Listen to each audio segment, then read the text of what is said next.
Looking for these better days. It is Thursday, March 12th. I'm Scott Seidenberg. Here's what you need to know to make today a better day. Italy helps the United States advance at the World Baseball Classic. Conference tournament week continues in college basketball, and the Ravens do get their pass rusher after all.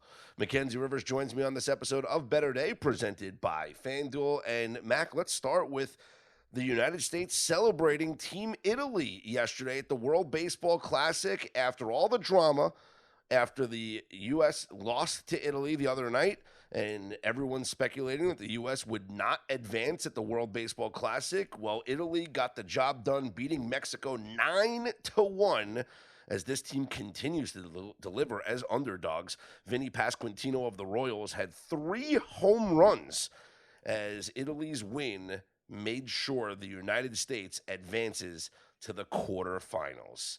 Are we celebrating Vinny Pasquantino now every Columbus Day or any other holiday now for Italian Americans here? Yeah, I guess Columbus Day is the day, right, where both Italians and Americans can come together as Italian Americans. He was a great Italian American explorer, and in this house, Christopher Columbus is a hero. You know, we were right. Mexico scored 1 run, so we said Mexico might win and score 1 run. Well, they didn't win, but they did score 1 run. What's Italy to win the whole thing? I mean, this is a train coming down the track at this point. This is what I was talking about yesterday. I said, why are we not betting Italy to win this thing? Italy up on FanDuel right now is 20-1 to win the World Baseball Classic. I mean, 20-1, Mackenzie. Wow. They're undefeated. They are undefeated. Like, I don't get it. They need to win 3 more games. Gets no respect. Quarterfinals, semifinals, and finals. Man, that seems like a lot. That's it. And here's how it's going to break out, right? Here's how it's going to the bracket's going to shape up, right? Italy will play Puerto Rico in the first quarterfinal game. That's a winnable game. I'm sorry. That's a winnable game for Team Italy. Then they will face the winner of Venezuela and Japan. I'm sorry, Japan has not looked great in this tournament. I think that's a winnable game for Italy. And then they're in the championship.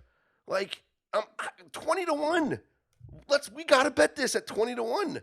Now, the other side of the bracket is Korea takes on the Dominican Republic, the United States takes on Canada, and then it'll likely be the United States against the Dominican Republic, which will be on March 15th, 8 o'clock Eastern time in Miami. Boy, that is going to be an exciting game to watch. It's going to be a great game. You think there'll be more DR fans or USA fans? Yes. Yeah. Yes. No, they're going to be all Dominican fans. in the stadium for sure. Yeah. Here's the odds. The United States is a plus 130 favorite. Remember, they began the tournament as minus 110 favorite. So the USA is plus 130. The Dominican Republic, the second favorite, at plus 280. Japan plus 420. And then you have Venezuela 6-1. Puerto Rico 12-1. Italy 20-1.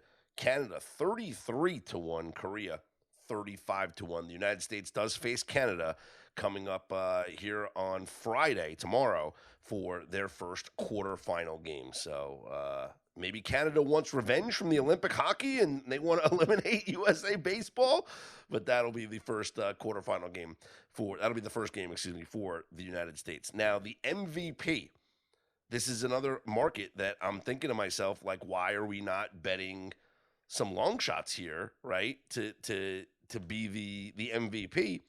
Vinny Pasquantino is 80-1 to be the MVP of the World Baseball Classic, Mackenzie.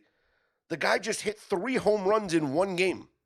Italy is undefeated. We're talking about betting Italy to go to be 20-1 to win the whole thing. How about Vinny Bag of Donuts? 80-1 to be the MVP? Is there any other Italian even on the list? I don't see one. Yeah, there is. Well, let's see. I guess, is he the first Italian player at 80-1? That's crazy. Michael Lorenzen, the pitcher, he's at 100-1. Jack Caglione is 100-1 as well. Aaron Nola 150-1. Listen, I know the MVP is going to come down to who has like the good semifinal and championship game, but 80-1, Vinny Pasquantino. By the way, Vinny Pasquantino is going to make us a lot of money this year in Major League Baseball. So? We've already because we've already bet this, and if you haven't bet this already, this is what I would recommend you bet right now. Is go up on FanDuel and you can go to the market for home runs and you will click on to hit X regular season home runs. Now, Vinny Pasquantino's regular number this season for home runs is over under 25 and a half. If you bet him to hit 30 or more home runs up on FanDuel, so you're thinking, I want to do the alternate market here. All right. It's plus 150. Plus 150. Mackenzie, we don't care about that market. The market we're looking for is Vinny Pasquantino to hit 40 home Now you're runs just this being year. crazy. Who's this guy? Nick Kurtz? Up on FanDuel, Vinny Pasquantino is still plus 600 to hit 40 home runs this year.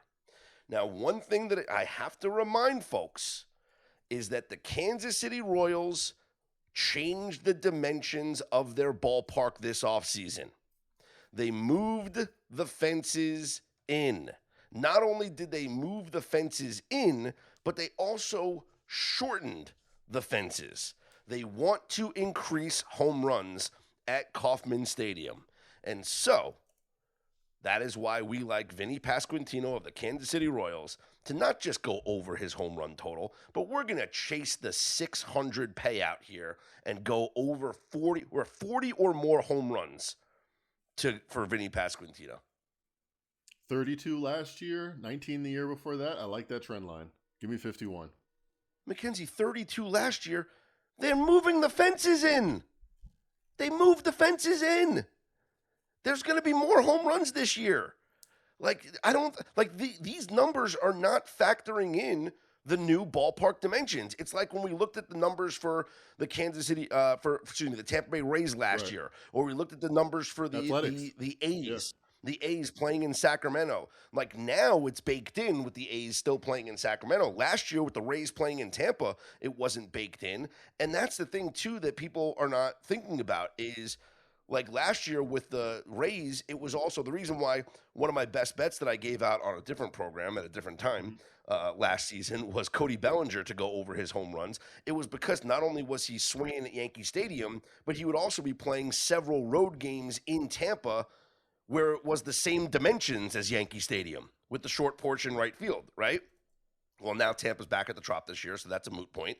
But you have to look at the visiting teams also, like all the teams that will be playing in Sacramento. And for the A's this year, I actually think that their power numbers take actually another boost up because they're going to be playing 6 games in Vegas this year. 6 regular season games in that Vegas ballpark the Summerlin with one? the elevation that we have here. For sure. There's going to be home runs galore in those games. In the desert heat, no humidity, it'll be flying. Yes. So you have to factor in some of the players that will be playing road games here. You have to be factoring some of the players that will be playing road games in Kansas City now.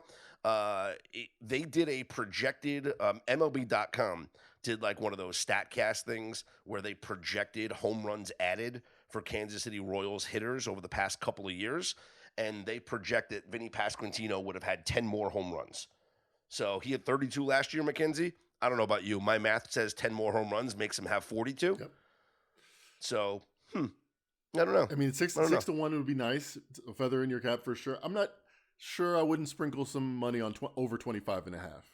Just to be safe. Well, yeah, that's the normal bet, of course. Yeah. That's the pay your mortgage bet, and then you have the go to the Hamptons bet. All right, I get you. Yeah, that's the normal bet. Like, duh. Like, yeah, come on, of course. Also, like, yeah, you can also take a long shot on him to be the league leader in home runs, to have some fun with that. But yeah, I've already betted at plus 600. I recommend it. Again, the guy just showed you his pop here in the World Baseball Classic with 3 home runs in one game here for Team Italy. And who knows, maybe he continues to hit home runs as Italy could win this World Baseball Classic. All right, let's move on to college basketball, Mackenzie, where more tickets to the Big Dance continue to be punched, and more conference tournaments are coming down to now where we have the top 25 ranked teams that will be playing here in these games. I want to revisit a conversation that we had yesterday about the early start times. We talked about it on yesterday's show, Mac, about how these games with the early start times contrary to conventional wisdom, are all going over. Yeah. Right? Show me the data.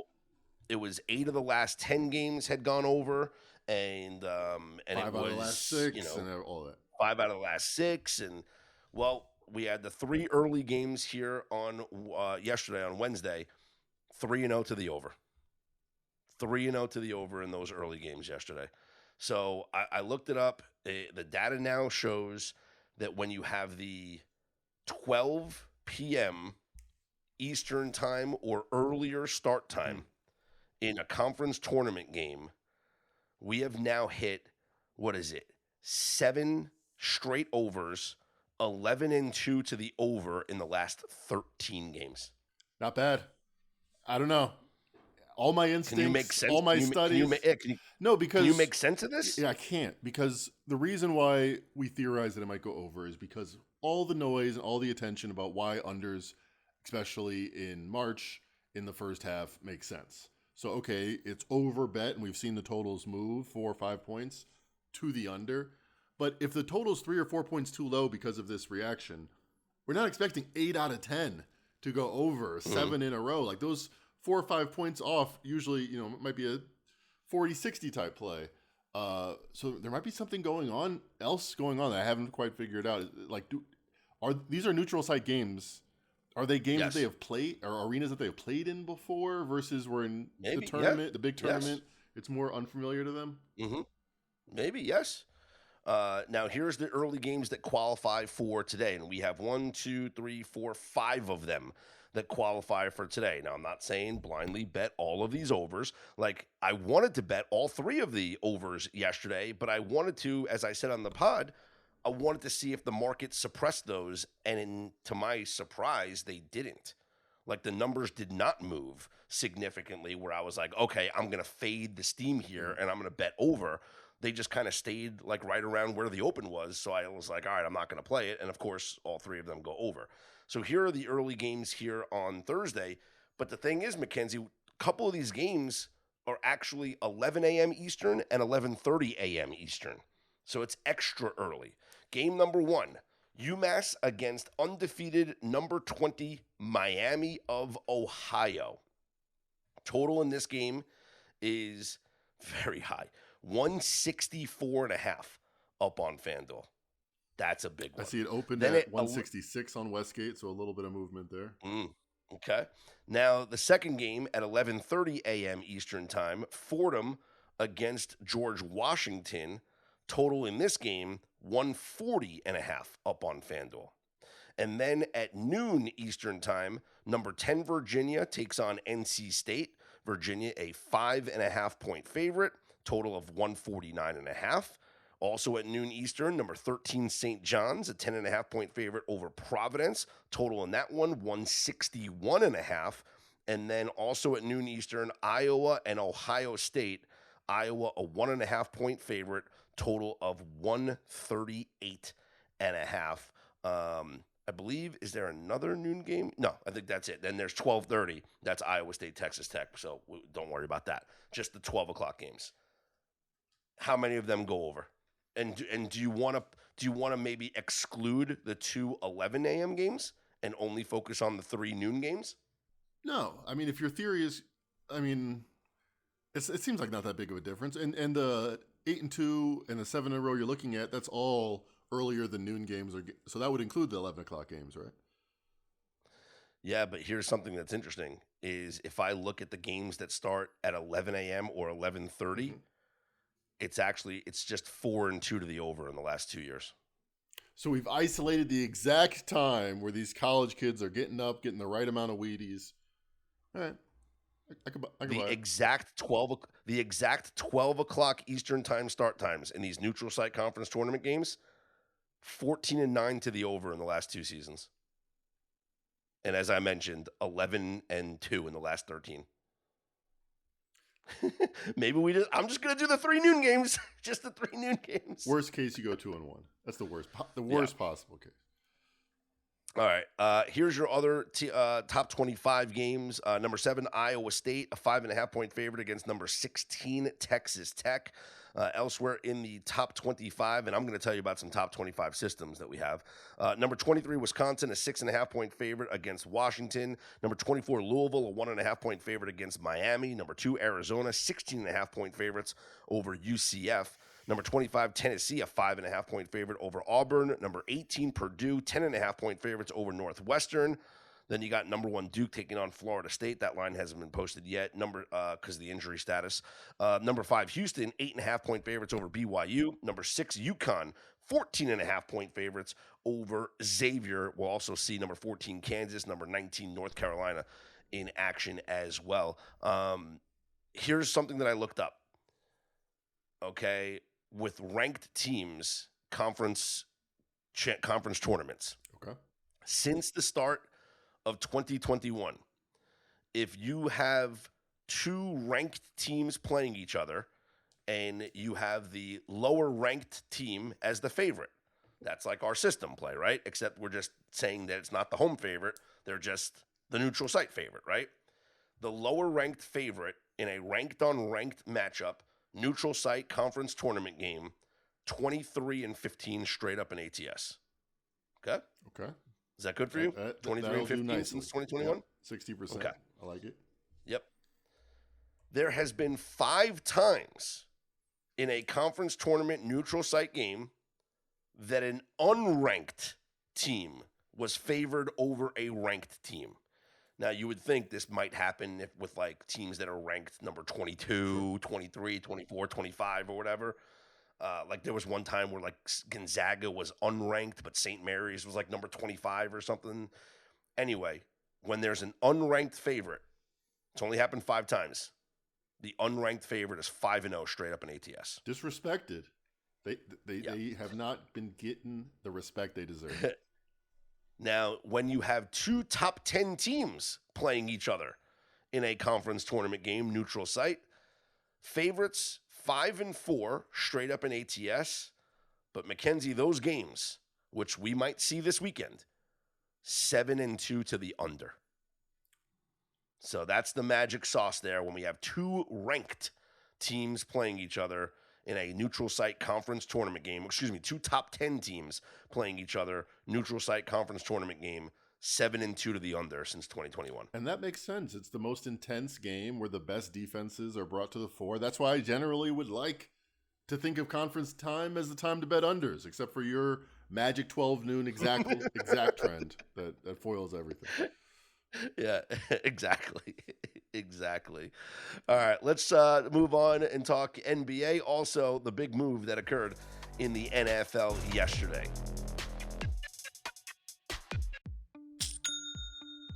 Nobody does selling better than Shopify. Shopify is the home of the #1 checkout on the planet. And the not-so-secret secret, with Shop Pay that boosts conversions up to 50%, meaning way less carts go abandoned and way more sales going through. So if you're into growing your business, your commerce platform better be ready to sell wherever your customers are scrolling or strolling. On the web, in your store, in their feed, and everywhere in between.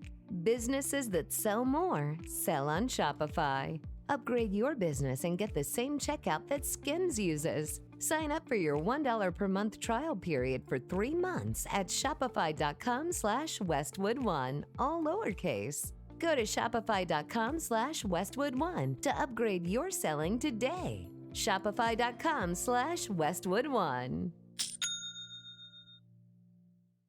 Real talk. There's a lemon-shaped toy making women text their friends at 2 a.m. screaming, "You have to get this." Meet Lem by Hello Nancy. Every 25 seconds, someone discovers Lem. With 500,000 customers and a 4.7-star rating, people call it toe-curling and mind-blowing. That's exactly why it's all over social media. Don't let the cute design fool you. With 12 intensities, Lem is waterproof, whisper quiet, and incredibly discreet. Go to HelloNancy.com for 50% off this Valentine's Day. Once you try it, you'll understand.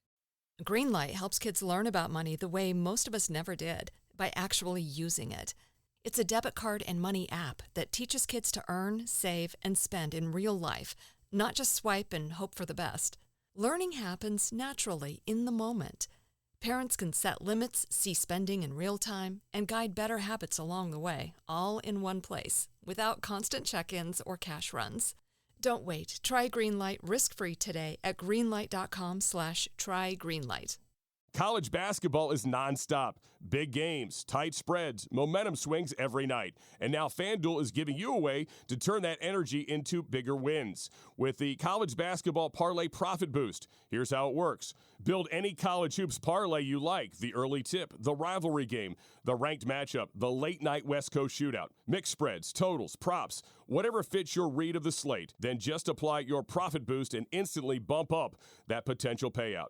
Go safe, go spicy, go with the team you've been following all season. It's your parlay, your style. Now with more upside behind it. Head to FanDuel.com/believe to get started. FanDuel, play your game. Must be 21 plus and present in select states. For Kansas, in affiliation with the Kansas Star Casino, or 18 plus and present in D.C., Kentucky, or Wyoming.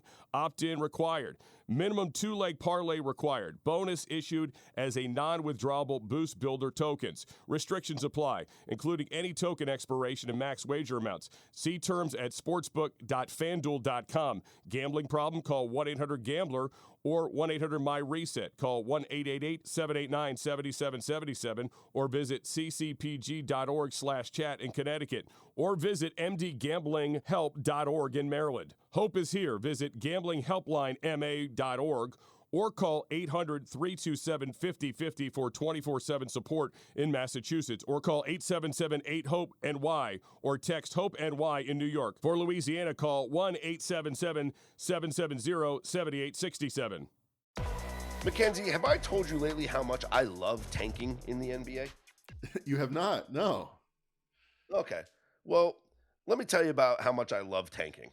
The New York Knicks took on the Utah Jazz yesterday, Mackenzie, as 14.5-point road favorites. The Knicks were down at the end of the first quarter, 41-26. Now, my math will say that was carry the two. Knicks were down 15 after the first quarter. Knicks then outscored the Jazz 30-24 in the second quarter, so they chipped away a little bit. They were down 9 going into the locker room.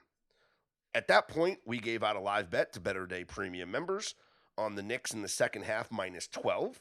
So that means that they would have to win the game by 4 in order for us to cover that. Mackenzie, not only did the Knicks come back and win the game by 4, the Knicks came back to win the game 134-117 and cover 14.5 points.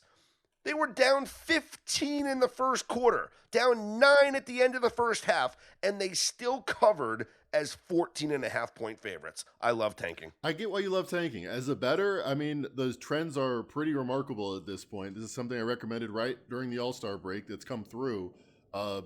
When the worst team gets up, it's to both teams' advantage to play super fast and give the favored team enough possessions to make up that difference. Knicks score 26 points. All right, Jazz are hot. 41 points in the first quarter. The next 3 quarters, the Knicks score 30, 40, 38. The Jazz were like, all right, we played enough defense for the night after getting a lead, and they just, they had fun out there. A lot of points go up, overs, and the favorite comes through. And we also hit I hit a prop bet in that game thanks to the NBA Game Center, which is exclusive for Better Day Insider and Premium members. Click on the NBA tab up on betterday.com. But I took Mikal Bridges under 23.5 points plus rebounds plus assists, and Mikal Bridges finished with 12 points plus rebounds plus assists. Damn. The Game Center said we had an edge there, and clearly we had an edge. 5 points on 2 of 9 shooting, 5 rebounds and 2 assists. 12 is a lot less than 23 and a half. That's 2 PRAs in a row you've given out with the Game Center's advice, and that's I think 10 PRA could be you could chop off 10 PRA and still win either of the last 2 bets. Yeah, that's nice. Yeah, so very happy about that. We did lose a PRA bet last night though on Jeremiah Fears of the New Orleans Pelicans. I played his over 15.5 PRA, and he finished with 7 points, 2 rebounds, and 2 assists. That is a total of 11. He only played 17 minutes, though, and he didn't really get on the floor. I thought when the Pelicans were up, they wound up winning 122-111, but they were up much bigger than that. And I thought that he would get some run there in the fourth quarter. He did come in with like a minute or two left, and he missed a three-pointer. And that just would have been a tease if he made it, because he would have finished with 14. Yeah. So we still would have lost. But, yeah, I mean, listen, 2 of 7 shooting, 1 of 2 from three-point range. Listen, he makes one more basket there, and he finishes 3. He finishes 3 of 7. Cool. Then we would have been happy about that, and maybe he gets another rebound or assist. But listen, can't win them all. But good win here for the New Orleans Pelicans, 122-111. We took a hard luck loss last night, Mac, on our free play up on BetterDay.com on the Rockets plus 2.5 points in the first quarter, and this is now 2 bad beats in a row in the NBA, where we had the Hornets -3 the other night, where Scoot Henderson hits a 41-foot half-court buzzer beater to have the Hornets still win the game but not cover the 3. Right. And then last night, Alperen Şengün gets fouled shooting a three-pointer at the buzzer of the first quarter, down 24-20, but they rule that the foul was on the floor before he went into the shooting motion. I'm arguing the announcer on, whoever's calling the game on ESPN I don't even know who it was calling the game on ESPN was like, he catches the ball and goes into his shooting motion. That should be 3 free throws.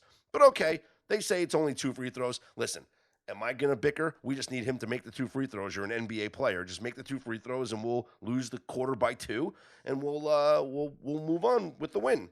Well, he missed both free throws, Mackenzie. And the Denver Nuggets won the first quarter 24-20.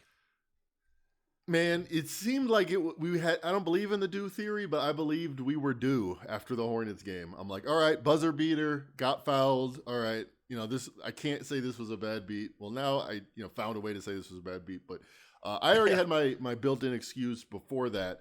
1 for 8 from 3, finished 1 for 3 from the foul line.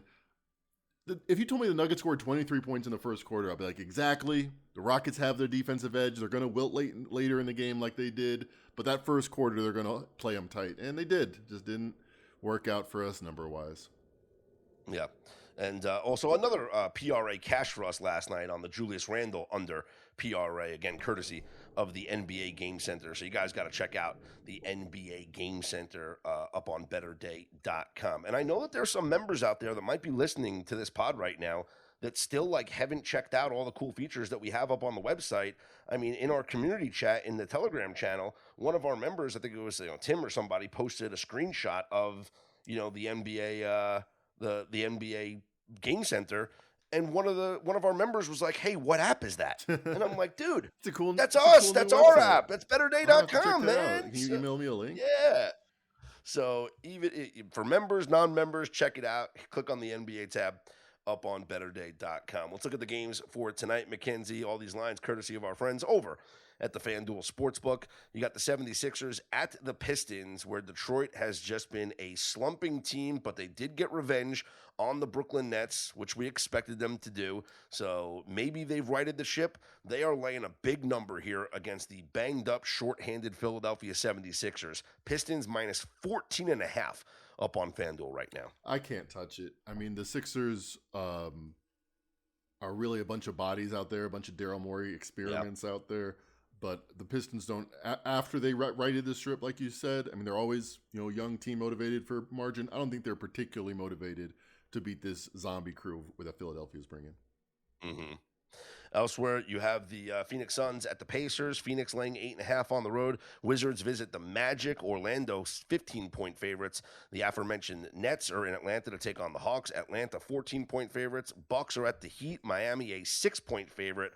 How do we feel about Miami going into this game after the Bam Adebayo 83-point circus? Yeah, circus is it like, can they get back to playing normal basketball? Like, is this a game where maybe we take a look at the Bucks to think that this could be some sort of I don't want to call it a hangover, but just kind of like I don't know, get back to the basketball gods are undefeated, and also the refs have a little bit of say in that. But just in general, when you stop playing NBA basketball in both Washington and Miami, by any account in the fourth quarter, just threw all decorum of playing NBA basketball out the window, I feel like you don't necessarily have your best foot forward for the next game.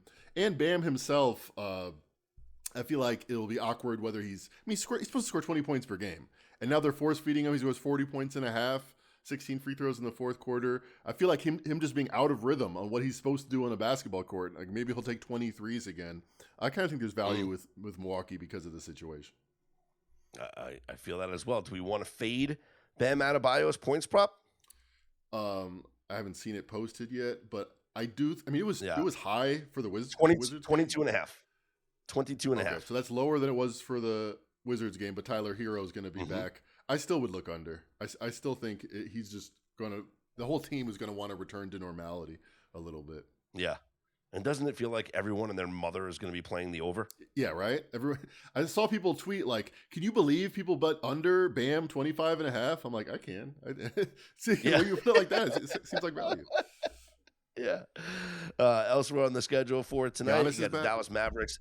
Yeah. You got Dallas Mavericks at the Grizzlies. Dallas laying 4.5 on the road. Denver at San Antonio. Spurs 4.5 point favorites. So we got the Nuggets here on the second of a back-to-back, Mackenzie, after playing the Houston Rockets. And now they have to take on Victor Wembanyama and the San Antonio Spurs. Spurs 4.5 point favorites up on FanDuel. So something I'm interested in here is there's two big reasons why to bet either of these teams in the first quarter. One, the Spurs have been the best first quarter team ATS-wise. They just completely surprise and blitz team with their athleticism in the first quarter of the game. The Nuggets, however, are 10-3 ATS in the first quarter of a back-to-back scenario specifically, which kind of makes sense that they would wilt later, but they're going to be just as good. And if the spread is not accounting for that in the first quarter, maybe there's value there. So two good reasons to bet either side. Maybe you bet both, and then you'll split out. That is very interesting. Also very interesting tonight is the game between the Celtics and the Thunder. OKC, a 6.5 point favorite over the Boston Celtics. Now, do we go with the system? Celtics off of a loss, Thunder team total under? What are you thinking here? That actually makes sense even without the Celtics off a loss. I mean, if you looked at the way that the Thunder beat the Nuggets, it was a lot of step back threes from SGA, especially late. They're still missing guys. I think the Celtics will want to put a better foot forward than they did against the Spurs when Jaylen Brown was ejected in the second quarter. I feel like it's kind of mixed match motivation, and maybe the Thunder eke it out, but I like their team total under. Yeah. Okay. Total in that game is 216.5, by the way.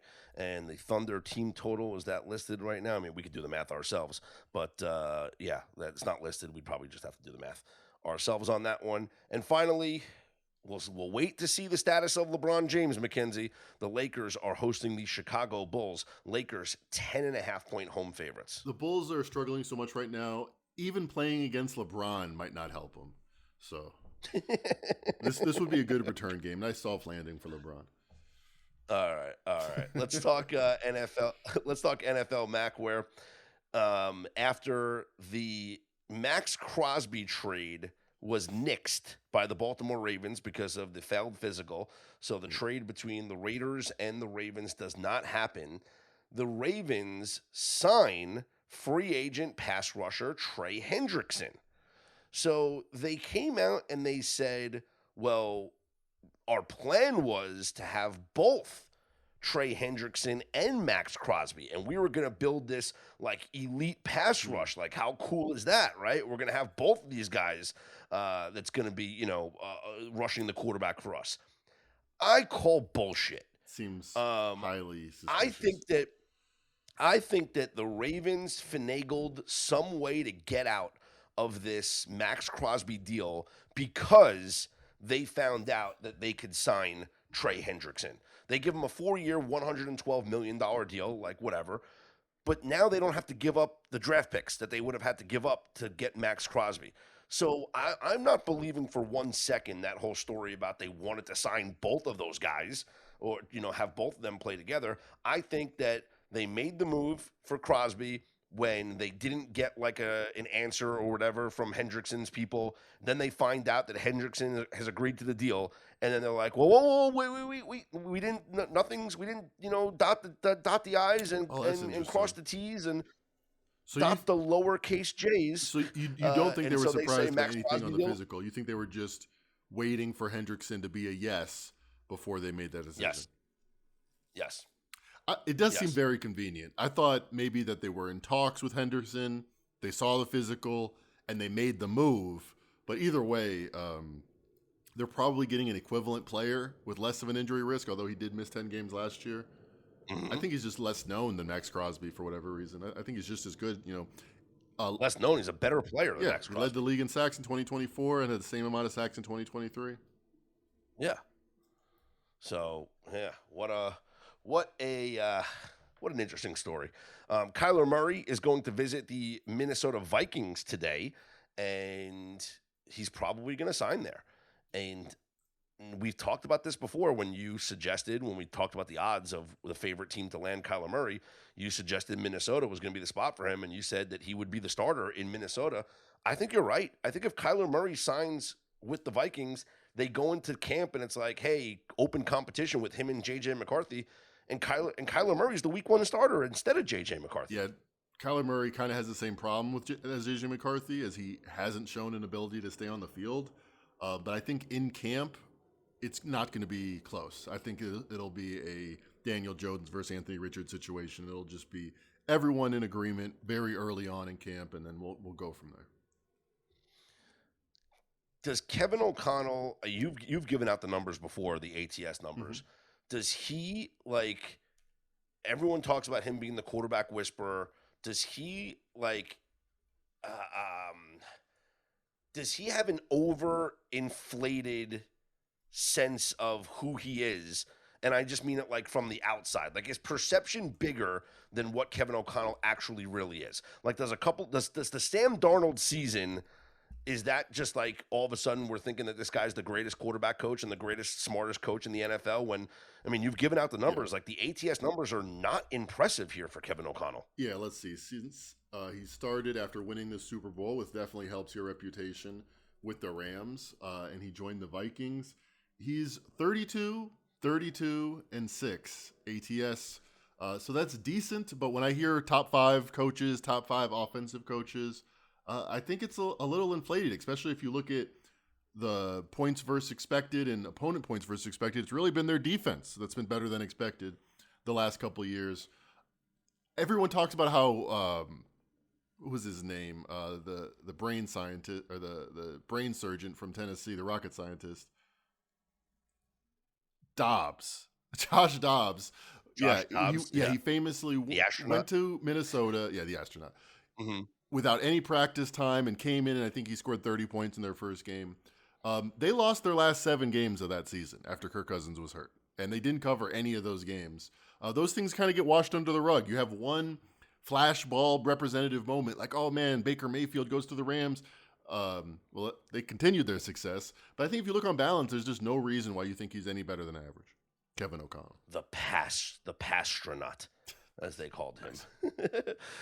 Before we wrap things up, want to give you guys the odds on the Players' Championship, which tees off today at TPC Sawgrass. Scotty Scheffler up on FanDuel, plus 480 favorite to win the event. Colin Morikawa, plus 1,500 to win. Rory McIlroy, plus 1,800. Siwoo Kim, 20-1. Ludwig Oberg at 20-1. Tommy Fleetwood, 25-1. We have a play from our very own golf analyst, Brad Thomas, who likes Colin Morikawa, first round leader.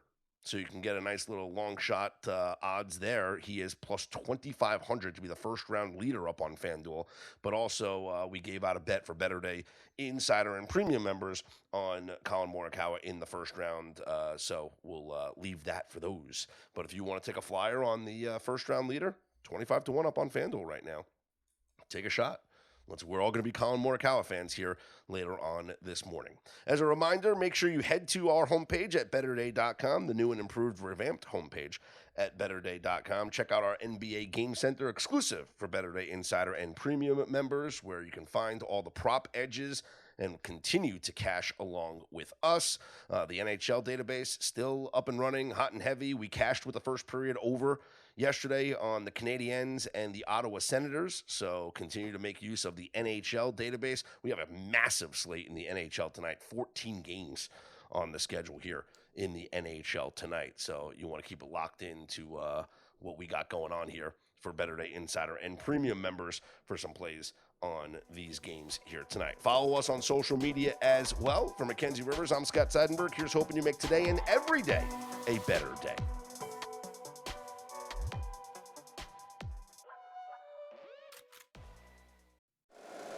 If you like the show, please take a moment to rate, review, and subscribe. It really does help the show to grow. Thank you for listening.